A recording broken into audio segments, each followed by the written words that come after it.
What up, everybody, and welcome to Baz on Blades. My name is Baz, and I talk about blades, and today you see in front of you we have another fine product from Civivi Knives. But before I get into the review itself, I want to give a big shout out to Justin at White Mountain Knives. I do a lot of my knife shopping at White Mountain Knives, and I'm going to tell you right now, it's not because I get anything out of it. I don't have any type of business arrangement with Justin at White Mountain Knives. I just like the way he runs his business.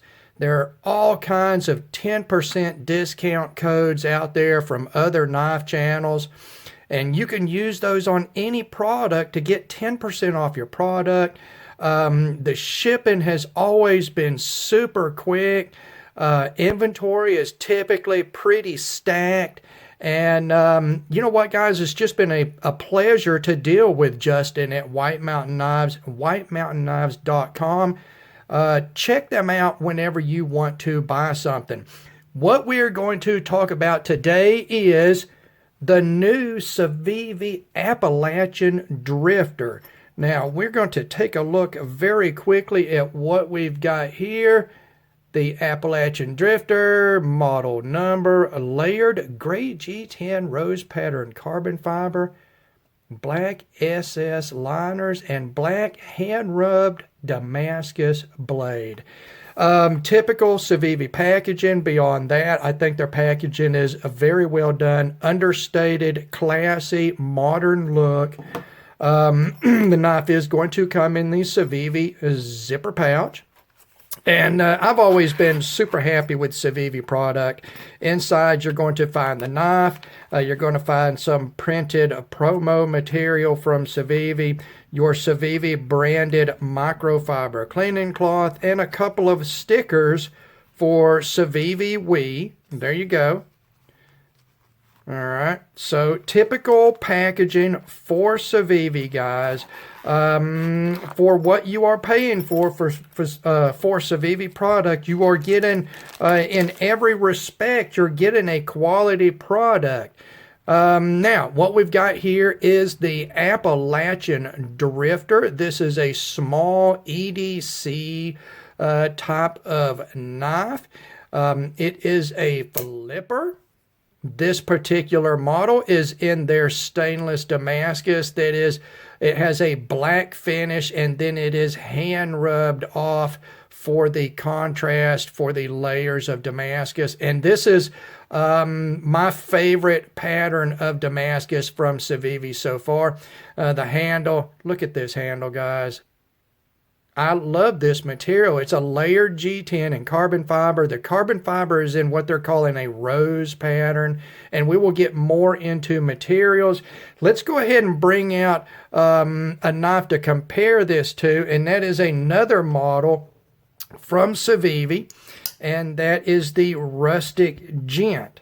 Okay, you can see they are very much like each other. They are not quite the exact same knife. Okay, not quite, guys. There are some differences in these knives. The major difference being all the iterations of the Rustic Gent are a lockback knife, and all of the iterations of the Appalachian Drifter are a non-locking knife. There is no lock on this knife. It is a double detent folder. It does not lock. It has a dual detent ball system that holds that blade open, and there are pluses and minuses to that we will get into in the review. Let's bring one more knife out here, or two more knives out here to give you a size comparison. We're going to bring in the classic Paramilitary 2. You can see that the Rustic Gent is not a huge knife, or the Appalachian Drifter. I'm sorry, guys, but it's the same size as the Rustic Gent anyway. And then we will bring in the the copper mini natrix. So you're seeing it's a bigger knife than the mini natrix, but not as big, of course, as a paramilitary 2. And it is roughly the exact same size as that rustic gent. Let's go ahead and get into the size. What we're looking at here is slightly less than 3 inches of blade length. That's about 7.5 centimeters. Blade stock thickness is 100 thousandths of an inch or 2.5 millimeters. Your blade width is 800 thousandths, 8/10ths of an inch, or 20 millimeters. Your handle length, 3 7/8 of an inch or slightly less than 10 centimeters. Handle thickness, guys, just under a half an inch at 495 thousandths of an inch or 12.5 millimeters. Handle width at the widest point, 830 thousandths of an inch or 21 millimeters. The closed width on this, it is pretty slim, guys. You're looking at 1.16 inches or 29.5 millimeters. Overall length, 6 7/8 of an inch or right at 17.5 centimeters. The stop pin is a hidden stop pin, guys. I'm estimating it at about the same as the blade thickness. That's 100 thousandths of an inch or 2.5 millimeters. Behind the edge on this is absolutely the thinnest behind the edge that I have ever measured. I was shocked at how thin it is behind the edge. 11 thousandths. 11 thousandths, guys. That is extremely thin behind the edge, and that is 0.28 millimeter. Now, your handle to blade ratio on this knife, they have stuffed as much blade into this handle as they can. Look at where that blade ends on the handle. You can see the pivot is pretty far forward on the front of the handle there, and the handle to blade ratio is 0.77. That is getting up to 80 percentile. It is a very, very good handle to blade ratio. Excellent design in that respect. Your weight, 2.68 ounces or 75 grams, so very lightweight.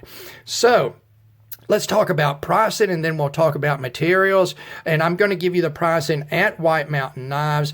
For this iteration, the G10 carbon fiber in the different colors that it comes in with the stainless Damascus blade, you're looking at $93. Use one of those coupon codes, take 10% off of that. The other versions of the Appalachian Drifter are in micarta handles and feature S35VN for your blade steel. So if you want a more premium performing blade steel over the premium looks of the Damascus, then you can go for that, and they're $10 less. They're $83. Take another 10% off of that with a discount code. Pretty decent prices on a beautiful little knife. All right, material-wise, we are in Civivi's stainless Damascus. This pattern is absolutely beautiful.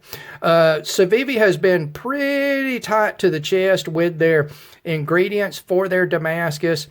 We know one steel is 9CR18 MOV. We do not know what the other one is. Civivi has always been very outright with this steel as far as performance. They say expect a 440C level of performance, and in this type of knife, I'm okay with that, under $100 with these aesthetics. If you want a little bit better blade performance, get one of the micarta S35VN versions. In this stainless Damascus, your edge retention is going to be good in that 440C realm. Impact resistance is going to be good, and corrosion resistance is going to be good. Expect it to be Rockwelled somewhere in the 58 to 60 range, I would imagine. And you know what, guys? If you are familiar with 440C, that's the type of performance you're going to expect out of this steel. Really, the reason to choose this option over the S35 is the aesthetic appeal of it rather than the performance appeal. Going into the handle, we do have the layered G10 carbon fiber, guys. It is a beautiful pattern. It can be a little busy. It is a little bit busy of a look overall, but in the gray G10, it's not too bad. It's fairly subdued. And I like it. It's a very interesting pattern. There's nobody else using a material like this yet that I have seen. And with all the black hardware and everything, the subdued sort of finish on the blade, I think it's a very good looking package. All of your small parts are stainless steel. They are all black. Your liners are black stainless. Your back spacer is the same as the handle material. Very nice there. Pocket clip, of course, finished in black. It is, in this iteration, this color scheme, a very attractive, sort of subdued look, and I very much like that personally. The other colors on this are a yellow G10 with carbon fiber, a blue G10 with carbon fiber. I think there's only 3 versions of it. There might be another one I'm just not remembering, guys. You'll just have to check it out online. There you go for materials. As far as fit and finish, Civivi makes it super easy to review their knives. I have only seen one Civivi knife personally that I had any fit and finish issues with, and ever since then I have not seen any type of fit and finish issues. Let's go up here to the blade, take a very, very close look at this hollow grind on this clip point. Beautiful swedge there. A nice long fuller slash nail nick for opening this blade, even though it is a flipper. We will get into that later. Fit and finish wise, it is, as far as the finish of the Damascus with the blackened finish, and then they've come back and hand rubbed the high portions off to give it contrast. It is very, very well done, very even on each side. Let's take a look at the plunge here. If we can catch that under my lighting. The plunge is even, the grinds are even, the swedge is ground even, the nail nick fuller is ground even. This knife is extremely thin behind the edge. Look at the secondary bevel from tip to termination. Both sides here, it is very even. This is a very, very sharp, thinly pointed edge. It pierces instantly with zero effort at all. That is a thin, it's a thin blade overall, guys. This is not a workhorse. This is going to be more of a gentleman's carry. And you know what? That goes okay with the non-lock-in aspect of it. If you get this knife thinking you're going to go out and do some outdoorsy survival stuff with it, you're an idiot, first of all. It's obviously not made for that. Those type of expectations are not based in reality at all. This knife is what it is, and that is all that it is. It is a non-locking sort of gentleman's carry, and this blade backs that up 11 thousandths behind. It is so thin behind the edge. Both the Damascus version and the S35 version of this, I expect to be unrivaled in slicing capability. This thing is extremely sharp and extremely slicey. You can see the quality of the edge, the secondary bevel there. Civivi does a very good job grinding their edge bevels and finishing their edge bevels.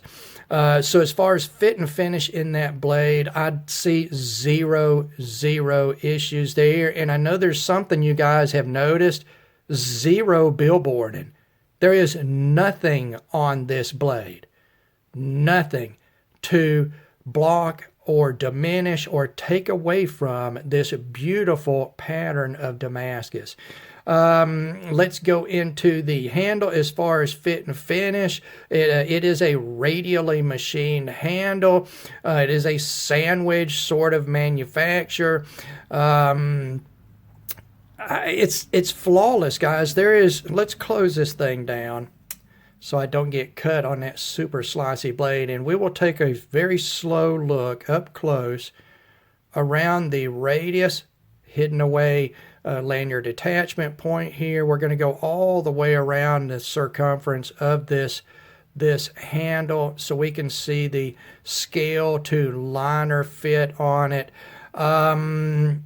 Everything is well machined. We're going to get up here close. You can see this sort of faux bolster machining line here. You can see right there what sort of machining that is. Everything about it is extremely well done, extremely well machined, extremely well fitted together. Zero issues there. It is finely made a little knife, as you're going to find, pretty much regardless of price point. And you know, the thing is, nobody is doing anything like this knife, or the rustic gent. Nobody's doing anything like that, whether it be Chinese made like these knives are, American made, Japanese made. It's just nobody is beating the quality of these knives, and that is crazy because they're coming from a company that is mostly known for ball bearing pivot flippers.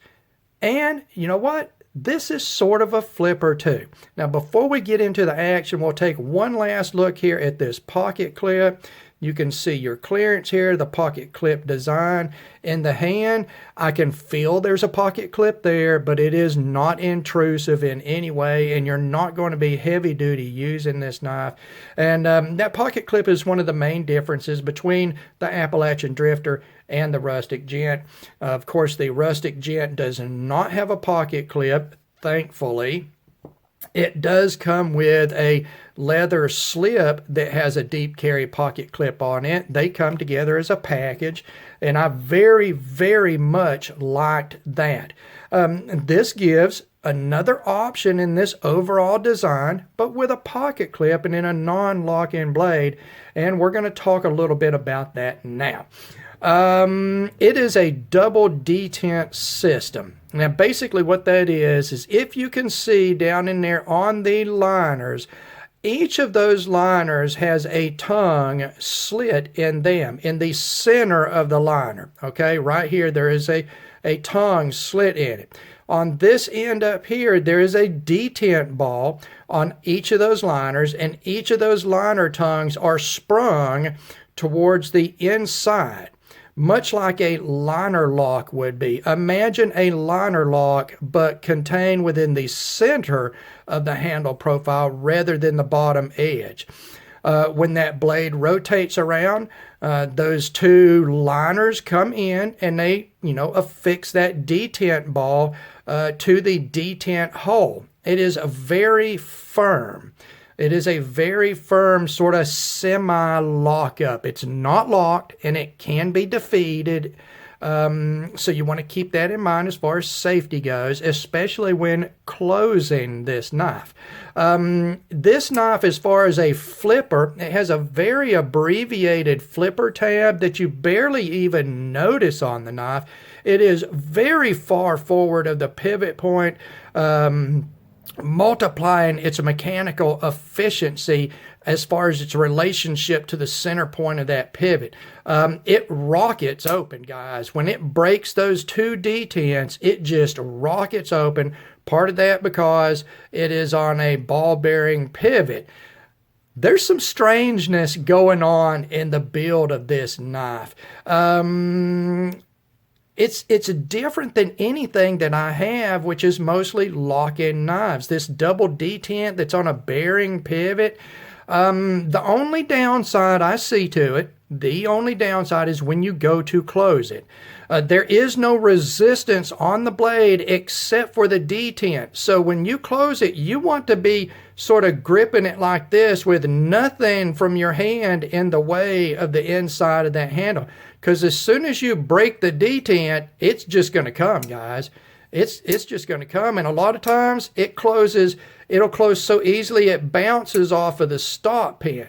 So if you've got any finger that's in the way of that, okay, any finger at all that's in the way of that, and that little thin edge blade comes down, granted, it's not a heavy blade, but 11 thousandths behind the edge, it's going to cut you. So it takes a very sort of dedicated technique to close it. And in my opinion, it's a little hard to get the perfect balance on breaking the detent to close it. If you're too gentle, because of the pressure put on by the dual detent system, it won't close all the way. But if you go full, firm breaking that, it's going to bounce off of the stop pin. So there's really no in-between perfect pressure for that, at least on my example. But that opening, get out of here. That thing rockets open. 2 detents, nice pressure on them, good sized detents. They store a lot of kinetic energy. When those detent balls break out of those detent holes, it just goes, guys. It goes. But it is also, it has the limitations of the design. So please keep that in mind. It doesn't make the knife good or bad. It just makes it particular as far as those mechanics go. Just take an honest look at it. Give it an honest chance as to what it is and what it offers. It's never going to be anything else besides what it is. Now, that said, I'm going to tell you right now, if Civivi would do a liner lock version of this knife, I would buy it instantly. I would have the rustic gent, I'd have the Appalachian Drifter, and then whatever they called the liner lock version, I would have it too. Just the same damn knife, modify the liner for a liner lock instead of the double detent system. Use the same pocket clip, do it as a liner lock. I'll buy that too. I'll buy it too. And everybody else will that likes this little clip point design. It is a beautiful modern take on a classic design. It is a classic for a reason. Now, as far as the action on the bearings, it's not super duper gooper goosey, loosey sort of thing, because you've got 2 detent bars that are pressing in on that blade. And it's an extremely thin and lightweight blade, guys. It's not ever going to be drop shut smooth. It's never going to be that typical ball bearing drop shut smooth, and that's okay with me. That's okay with me. It gives it a little bit, anywhere in this, it's got just enough tension on it to hold it in whatever position. And you know what? I'm okay with that on this knife. The centering on it, on my example, straight down the center. I've not touched this knife. I have not touched this knife to do anything to it. This is as it came out of the packaging. So as far as action goes, the actual action opening it, the centering, everything that applies to this design, it's perfect for what it is, guys. Now, ergos and utility, classic, swedged, clip point, very pointy, very slicey, hollow grind. This is, I'm not going to call it dainty. It doesn't feel dainty in use. It feels more substantial than a classic slip joint folder would feel, but not as substantial as, say, stepping up the next step to a locking system here. Even though the blade stock is probably absolutely the same. I'm going to tell you right now that behind the edge thickness on the Appalachian Drifter is thinner than on the the rustic gent. I believe my rustic gent went about 14 thousandths behind the edge, which I thought was extremely crazily thin, but 11 thousandths, guys. As far as utilitarian use of this, it's going to be a gentleman's knife. You want to open some packaging, open an envelope, cut some thread off of something.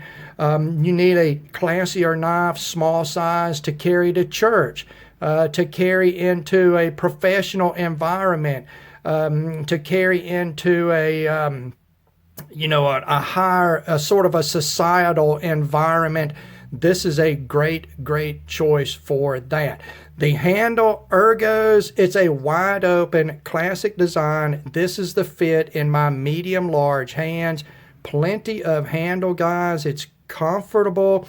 I don't want to get crazy and get up here and break that detent ball with an aggressive thumbs forward grip. But if I'm cutting and I'm putting pressure back against the stop pin, I can come forward for that.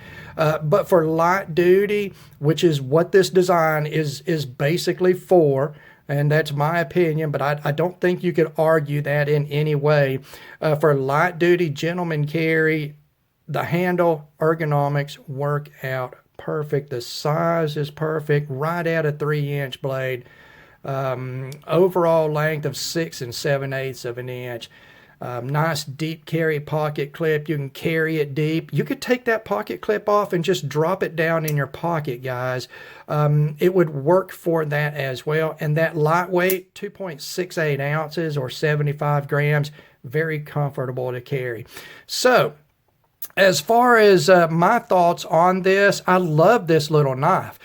Granted, it's limited in scope of use, being non-locking, being lightweight, being incredibly thin behind the edge. I know this will be the third or fourth time I've said something about this. I cannot stress enough how thin behind the edge this knife is. 11 thousandths. Okay. In all of my personal knife designs that I've got set back for when I start making knives, I had never planned to grind a blade that thin behind the edge. I don't even know if I would even want to try that. I've got to give it to Civivi. As far as a brand that is keeping their models at $100 and less, and at the same time pushing boundaries on material quality, fit and finish. There is no other of these $100 and less companies that is pushing the boundaries that Civivi is. And this knife, whether you like this design or like this intended usage or not, is another beautiful example of what Civivi Knives is doing. So I can recommend this one wholeheartedly. Be realistic at what you're getting, and you will be extremely happy with it. Just please watch your hands when you are closing it. Once it breaks off of those detents, guys, once it breaks off of that detent, it's closing. 11 thousandths behind the edge. And a great flipper too. That's crazy. This knife is such a mix of design aspects, with a bearing pivot and the way forward very small flipper tab, and then in a non-locking double detent design. That's such a crazy mishmash of features and build type and mechanical aspects of it, and it just, it works, guys. It works okay. So there you go. The Civivi Appalachian Drifter, this one in the stainless Damascus, which is, let's take a look at that again, that black finished and then hand rubbed stainless Damascus. This pattern is wonderful. It's the best pattern. I like it even more than this pattern in the polish finish, that sort of jelly roll pattern, which is very attractive. But this pattern right here is, I don't know if that's like a twist a twisted ladder or what, but it's wonderful, guys. It's just a beautiful, beautiful knife overall, and I highly, highly recommend it. So, as always, thank you very much for taking the time to watch one of my videos. God bless all of you, and we will talk to you again.